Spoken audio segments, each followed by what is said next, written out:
Hi guys, welcome back to the Brief Life Lessons channel. Today I want to talk about fear and why fear is the enemy, and why we need to live in courage. So let's go ahead and dive right in. I'll start out with this quote from Babe Ruth, who says, "Never let the fear of striking out get in your way." What's your striking out look like? Are you afraid of rejection? Are you afraid of perception, the way people will view your decision making and your thinking? Are you afraid of failure?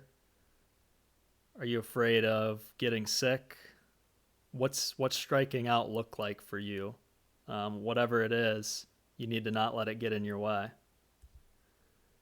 Here's a very interesting chart taken from CDC.gov.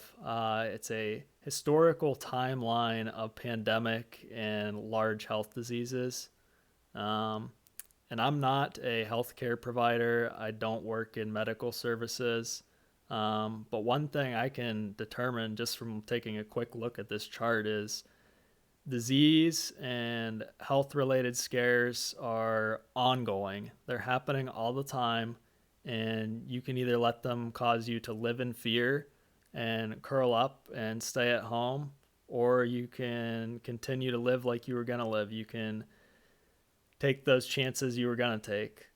Now, I want to be clear here. I'm not advocating for reckless behavior in regards to COVID-19.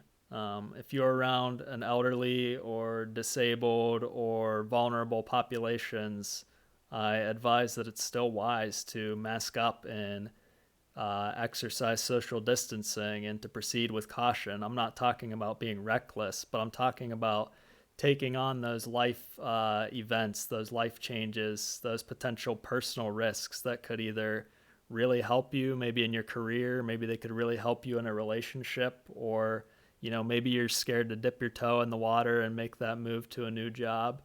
Don't let this stop you from doing that. Fear is the enemy. Likewise, as I look at this chart depicts a timeline of war.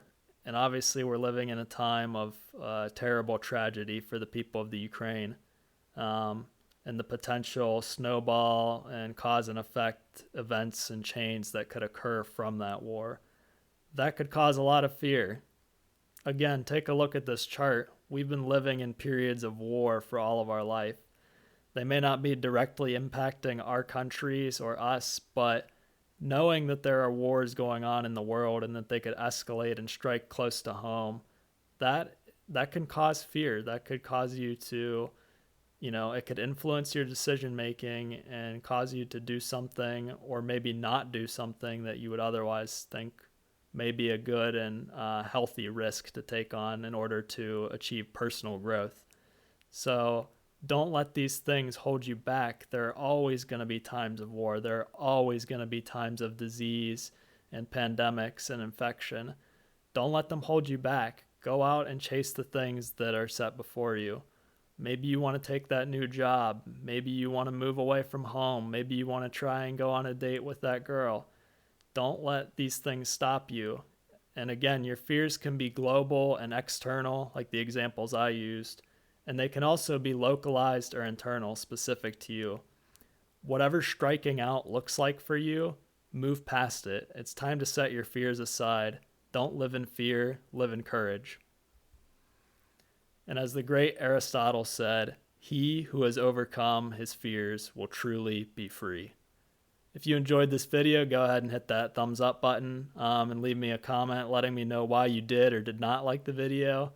And if you find this content interesting, go ahead and hit that subscribe button and the bell icon so that you can be notified of new content coming forward. Thanks a lot and have a great day.